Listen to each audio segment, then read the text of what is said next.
என்னால கேட்க முடியாத சில கேள்விகளை அவன் கேட்டான். அது தப்பா? தப்புதாண்டி, தப்புதான். புள்ளன்னு இருந்தா பரசுராம மாதிரி இருக்கணும். பெத்த தாயை வெட்டிட்டு வான்னு அப்பா சொன்னதும் என்ன ஏதுன்னு கேட்காம போய் வெட்டிட்டு வந்தானே அவன் புள்ள. இவன் தொல்லை. இவன் இந்த காலத்து பிள்ளைங்க தப்புன்னு மனசுல பட்டதை கேட்டான். அதுவும் அப்பாங்கிற மரியாதை கொஞ்சம் கூட குறையாம கேட்டானே, அதுக்கா சந்தோஷப்படுங்க. சந்தோஷப்பட வேண்டியதுதான் இவனை பெத்ததுக்கு. அம்மா, என்ன பெத்தவளே, இருக்கிறப்பதான் எனக்கு துரோகம் பண்ணிட்டு இருந்த, செத்தப்புறமும் துரோகம் பண்ணி எனக்கு நிம்மதி இல்லாம பண்ணிட்டு தலை விதி. மாமா. ஏய் சிவா, வா வா, உட்காரு உட்காரு. அத்தா, யார் வந்திருக்கான்னு பாரு. யாரு?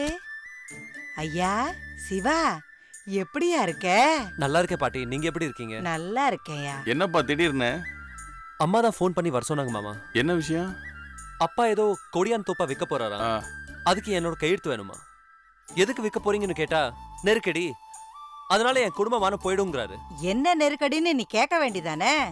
கேட்டா எங்க பாட்டி விவரமா பதில் சொல்றாரு. 5 லட்சத்துக்கு நெருக்கடி மட்டும் சொல்றாரு. ஏன் மாமா, என்னதான் நெருக்கடி இருந்தாலும் பரம்பரை சொத்து யாராவது விற்பாங்களா? அதெல்லாம் இருக்கட்டும், கையெழுத்து போட்டியா இல்லையா? இல்ல மாமா, போட முடியாதுன்னு சொல்லிட்டேன். அதுதான் சரி, நீ கையெழுத்தே போடாத. சும்மா ராத்தா, விவரம் தெரியாம பேசிக்கிட்டு.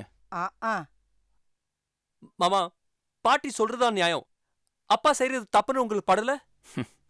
இல்லப்பா, உங்க அப்பா நிலைமையில நான் இருந்தா கூட அதான் செஞ்சிருப்பேன். என்ன மாமா சொல்றீங்க? வேற வழி இல்லைன்னா நீங்க சொல்றது கரெக்ட். பணம் தேவைன்னா குடுக்கறதுக்கு நீங்க இருக்கீங்க, இல்ல நான் இருக்கேன். அப்புறம் எதுக்காக அந்த பரம்பரை சொத்தை வைக்கணும்? அதுக்கு பேர் தான்ப்பா தன்மானம். பெத்த பிள்ளையா இருந்தாலும் கை நீட்டி காசு வாங்கக்கூடாதுன்னு நினைக்கிறான் பாரு, அதுதான் சுயமரியாதை கலந்த தன்மானம். அது உங்க அப்பனுக்கு ரொம்பவே ஜாஸ்தி. என்னதான் இருந்தாலும் சூழ்நிலைக்கு ஏத்த மாதிரி மாத்திக்கிறது தான் கெட்டிக்காரத்தனம் மாமா. நீ உங்க அப்பனை பத்தி தெரியாம பேசிட்டு இருக்க. இந்த ஊர்லயே முத மானியம் பார்த்த குடும்பம்ப்பா உங்க குடும்பம். அதுலயும் உங்க அப்பா இருக்கானே, அவன் ஒரு தனி பிறவி. வெளியில பாக்குறதுக்கு தான் அவன் முரட, முன்கோபி, பிடிவாதக்காரன். ஆனா உள்ளுக்குள்ள அவன் ரொம்ப இறக்க சுபாவம் உள்ளவன். அவனால 1000 குடும்பம் பொழைச்சிருக்கேன் ஒழிய அவன் யாருக்கிட்ட இதுவரை கையேந்தி நின்னதில்ல. வெளியில 1000 பேர் சொல்லுவாங்க அவன் நெருப்புன்னு. என் மாப்பிள்ளைங்கிற முறையில் நானும் சொல்றேன், அவன் நெருப்பு தான். ஆனா எட்டுனதெல்லாம் சுட்டு எரிக்கிற காட்டு நெருப்பு இல்ல, ஓம குண்டத்தில் எரியிற நெருப்பு அவன். அது யாரையும் எரிக்காது, அதனால எந்த கெடுதலும் வராது. மாமா, நீங்களா அப்பா பத்தி இவ்வளவு உயர்வா பேசுறீங்க? நான் தாப்பா பேச முடியும். ஏன்னா அவனோட 2 பக்கத்தையும் பார்த்தவன்னா என்னால மட்டும்தான் அவனை பத்தி முழுசா பேச முடியும். என் அப்பா பத்தி இப்படி ஒரு வார்த்தை, அதுவும் உங்க வாயால கேட்கும்போது ரொம்ப ரொம்ப சந்தோஷமா இருக்கு மாமா. அப்போ நான் பத்திரத்துல கையெழுத்து போட்டுட்டா? வேணாம்ப்பா, அந்த விஷயத்தை பொறுத்த வரைக்கும் சொத்தை விற்க கூடாது, நீ எடுத்த முடிவுதான் சரி. இந்த பிரச்சனைக்கு நான் ஒரு ஏற்பாடு பண்ணியிருக்கேன். நல்லபடியா முடிஞ்சதுன்னா நாம சொத்தை விற்க வேண்டிய அவசியமே வராது. தேங்க்ஸ் மாமா, தேங்க்யூ ஸோ மச். என்ன, யாரை தேடுற? இல்ல அப்படியெல்லாம் ஒண்ணும் இல்லையே. மீனாவை தானே? உள்ள இருக்கா போ. போடா. என்னப்பா இன்னைக்கு அதிசயமா உன் மாப்பிளைய பத்தி புகழ்ந்து தள்ளுற? சரி, இவ்வளவு நாளும் அவனோட கெட்ட விஷயங்களை தானே பேசிட்டு இருந்தோம். இன்னைக்கு ஒரு நாளைக்கு நல்ல விஷயத்த பேசுவோமே.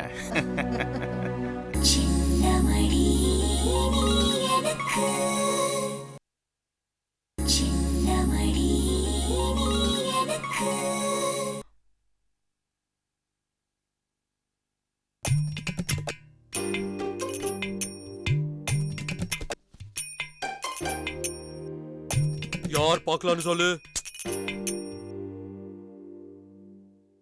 என்ன, என் மேல கோவமா? எதுக்கு? இங்க வந்ததும் முதல்ல உன்கிட்ட பேசாம மாமா கிட்டயும் பாட்டி கிட்ட பேசினேன்னு அதுக்காகவா? அதெல்லாம் ஒண்ணும் இல்ல. அப்புறம் வேற எந்த விஷயத்துல கோவம்? அதான் கோவம் இல்லன்னு சொல்றேன்ல.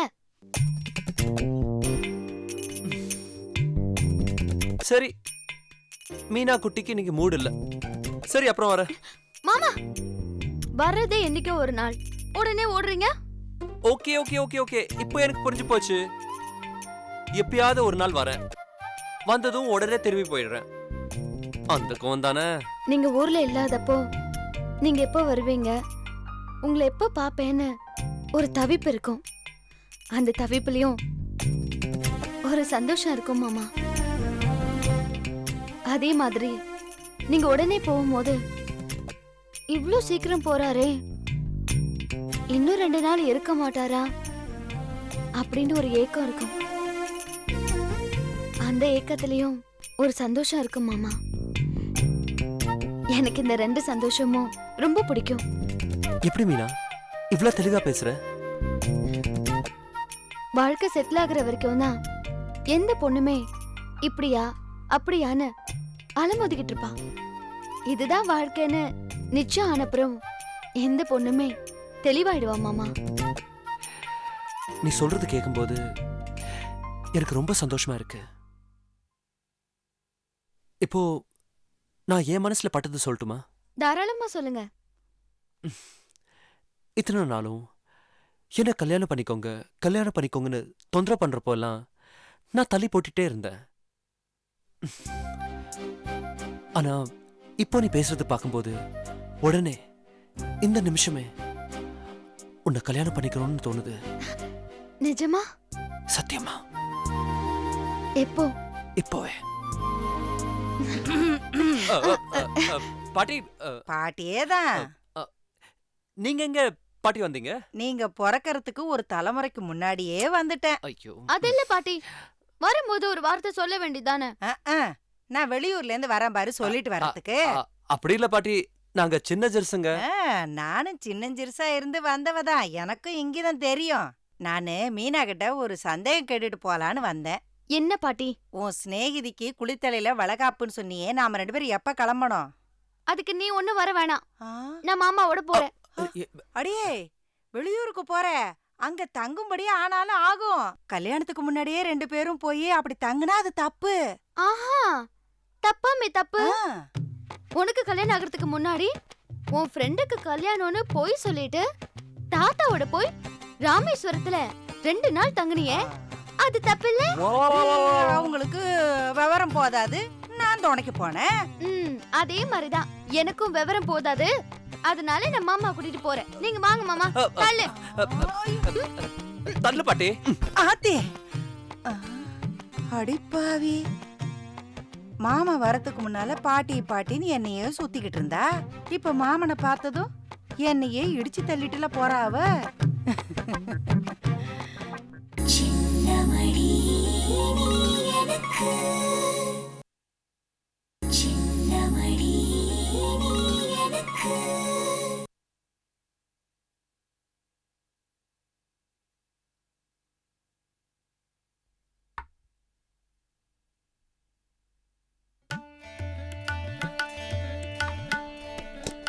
என்னம்மா தோழியோட வளகாப்பு கிளம்பியாச்சா?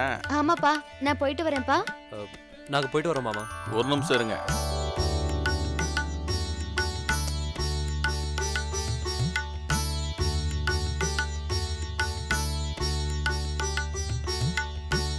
இந்தாம்மா, தோழியோட வளகாப்புக்கு போற, வெறுங்கையை வச்சுட்டா போக முடியும்?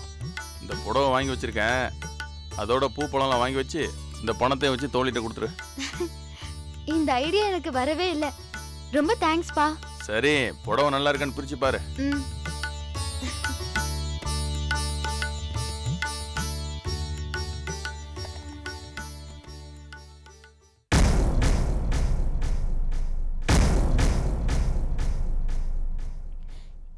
என்னப்பா இது இப்படி எடுத்திருக்கீங்க?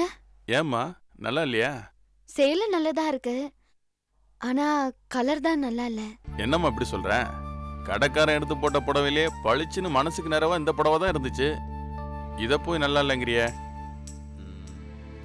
ஏ மீனா, உனக்கு இந்த சேலை பிடிச்சிருக்குன்னா ஓப்பனாவே சொல்ல, மாமா இதே மாதிரி உனக்கு ஒன்னு எடுத்து கொடுப்பாரு. அதை விட்டுட்டு கலர் சரியில்லை அது இதுன்னு ஏன் கப்சா விடுற? உண்மையை சொல்லு, இந்த கலருக்கு என்ன குறை? குறைதான் மாமா, ஆனா இந்த குறை ஆம்பளைங்களுக்கு தெரியாது. ஏன்னா இத நீங்க ஒரு சேலையா மட்டும்தான் பாக்குறீங்க. நான் இதுல ஒரு பொண்ணோட வாழ்க்கைய பாக்குறேன். அதான் இதுல உள்ள குறை எனக்கு தெரியுது. பாட்டிக்கு தெரிஞ்சிருக்கும், ஆனா அத சொல்றதுக்கு சங்கடப்பட்டு நிக்குது. கல்யாணம் ஆன எந்த பொண்ணுமே இந்த உலகத்துல இருக்கிற அத்தனை கலர் சேலையும் தாங்கிட்டு இருக்கணும், அதெல்லாம் தினமும் கட்டி அழகு பார்க்கணும் அப்படின்னு ஆசைப்படுவா. ஆனா வெள்ளை கலர் சேலை கட்டி அழகு பார்க்கணும்னு எந்த பொண்ணுமே ஆசைப்பட மாட்டா. ஏன்னா வெள்ளை கலருங்கிறது அவங்கள பொறுத்த வரைக்கும் துக்கம், வேதனை. ஒரு பொண்டாட்டிக்காக புருஷன் எத்தனையோ கலர்ல சேலை எடுத்து கொடுத்திருப்பான். ஆனா அவன் எடுத்து கொடுக்காம அவனுக்காக ஒரு பொண்டாட்டி கட்டுற கடைசி சேலை வெள்ளை கலர் சேலை தான். இப்ப சொல்லுங்க மாமா, தம் புருஷனோட வாழ்ந்த சாட்சிய வயித்துலயும் அந்த புருஷனை மனசுலயும் சுமந்துகிட்டு சந்தோஷமா வளையல் போட்டுக்க போறவளுக்கு இந்த வெள்ளை கலர் சேலைய எப்படி மாமா கொடுக்க முடியும்? சாரி மீனா. ஆமாம்மா, இதெல்லாம் நான் யோசிக்கவே இல்லை. நீ சொன்னதுக்கு அப்புறம் தான் எனக்கே புரியுது. புரிஞ்சிருக்கணும்பா, இது உங்களுக்கே புரிஞ்சிருக்கணும். இந்த ஊர்ல ஒரு பெரிய மனுஷனா நீங்க தலை நிமிர்ந்து நிக்கிறீங்கன்னா அதுக்கு பின்னால இந்த வெள்ளை சேலைப்பட்ட கஷ்டம் இருக்குப்பா. சின்ன வயசுலயே புருஷனை பறி கொடுத்துட்டு தன் ஆசை, கனவு எல்லாத்தையும் வெள்ளை சேலையால மறைச்சுக்கிட்டு மத்தவங்களுக்காக வாழற எத்தனையோ பேர் இருக்காங்க. அவங்களோட வலி, வேதனை இதெல்லாம் உங்களுக்கு எந்த காலத்திலயும் புரியாதுப்பா. பாட்டி, நான் ஒன்னும் தப்பா பேசலையே. இல்ல ராசாத்தி, எத்தனை காலம் ஆனாலும் பொம்பளை மனசு வேற, ஆம்பளை மனசு வேறன்னு நீ புரிய வச்சுட்டேம்மா. சொக்கா, மீனா சொன்ன மாதிரி வளகாப்புக்கு இந்த புடவைய கொடுக்கறது சரியில்லைப்பா. வேற புடவை எடுத்து கொடுக்கணும்னா நீ டவுனுக்கு போயாகணும். இப்ப என்ன பண்ண போற? சிவா, சொல்லுங்க மாமா. நீ மீனாவை கூட்டிட்டு குளித்தலைக்கு போயிடு. நான் டவுனுக்கு போய் வேற புடவை எடுத்துட்டு வளகாப்பு நடக்கிற இடத்துக்கே நேரா வந்துடுறேன். ஒரு நிமிஷம் மாமா. மீனா, நீ மனசு வச்சா இப்போ மாமா டவுனுக்கு போக வேண்டிய அவசியம் இல்லை. நான் உனக்கு சென்னையில இருந்து ஒரு சேலை எடுத்து வந்தேன்ல, அந்த சேலையை இப்போதைக்கு உன் ஃப்ரெண்டுக்கு ப்ரெசென்ட் பண்ணிடலாம். நாளைக்கே நான் டவுனுக்கு போய் அதை விட பெட்டரா ஒரு சேலை எடுத்து கொடுக்குறேன்னு. ரொம்ப தேங்க்ஸ் மாமா. எதுக்கு மீனா? இந்த சேலைய பிரசன்ட் பண்ண கூடாதுன்னு முடிவு பண்ண உடனே நீங்க எனக்காக வாங்கிட்டு வந்த சேலைய கொடுக்கலான்னு யோசிச்சேன். ஆனா அத நீங்க எனக்காக ஆசையா வாங்கினது சொன்னா எங்க வருத்தப்படுவீங்களோன்னு பேசாம இருந்தேன். நீங்க என்னன்னா எனக்கு சமாதானம் சொல்றீங்க. அந்த அக்கறைக்கு தான் தேங்க்ஸ் சொன்னேன். இந்த சேலைய கொடுக்கறதால நீங்க எனக்காக நாளைக்கே டவுனுக்கு போய் இன்னொரு சேலை வாங்கணும்னு அவசியம் இல்ல. எனக்கு நம்பிக்கை இருக்கு மாமா. 100 வருஷத்துக்கு ஆசை தீர நீங்க எனக்கு சேலை வாங்கி தர போறீங்க. நான் அதெல்லாம் கட்டி அழகு பார்த்து சந்தோஷப்பட போறேன்.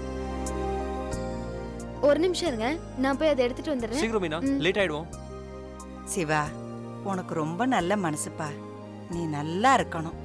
பாட்டி, எந்த காலத்துலயும் ஆம்பளை மனசு வேற, பொம்பளை மனசு வேற இல்ல. ரெண்டும் ஒண்ணுதான். என்ன, சில நேரத்துல சில விஷயங்கள் புரியறது இல்ல, நீங்களும் புரிய வைக்கிறது இல்ல, அவ்வளவுதான். போயிட்டு வரேன்ப்பா. போயிட்டு வாமா. போயிட்டு வரேன் மாமா. போயிட்டு வரேன் பாட்டி. பார்த்து போயிட்டு போயிட்டு வாங்க. வரேன் காலம் ரொம்ப கெட்டு கிடக்கு. கவலைப்படாதீங்க பாட்டி. சின்னஞ்சிருசுங்க, ஒருத்தர் மனசு ஒருத்தர் புரிஞ்சுக்கிட்டு விட்டு கொடுத்து போகுதுங்க. ஆனா பெரியவங்க தான் தான் மனசையும் புரிஞ்சுக்கிறதில்ல, அடுத்தவங்க மனசையும் புரிஞ்சுக்கிறதில்ல.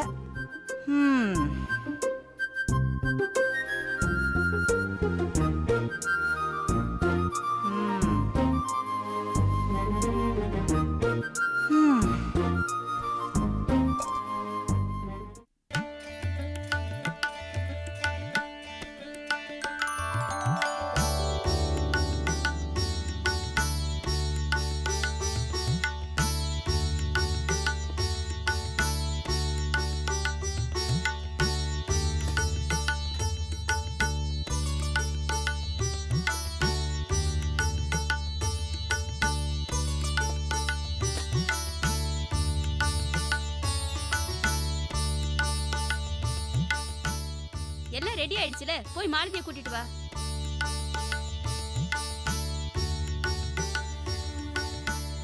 ஆமா, நீ யார தேடுற?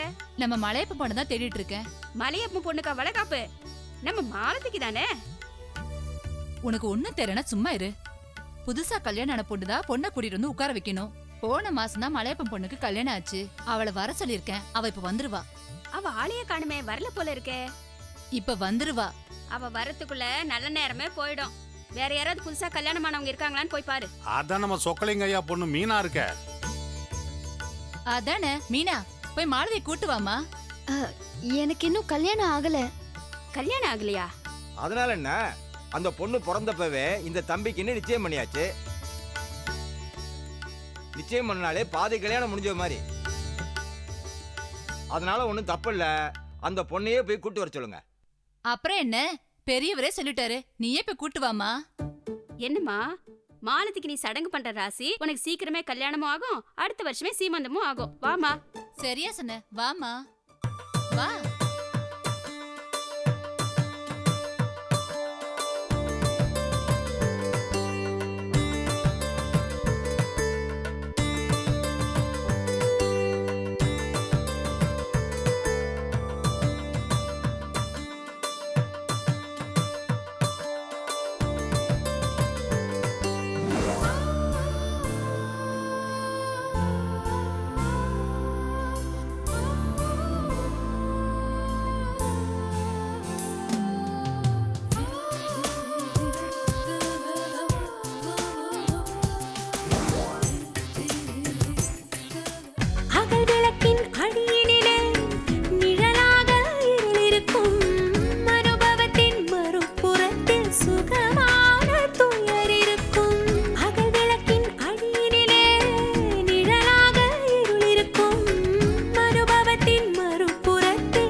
திரைகளிலே உன் அழகு பருவம் படபடக்கும், உன் பாத கொலுசின் அசைவினிலே என்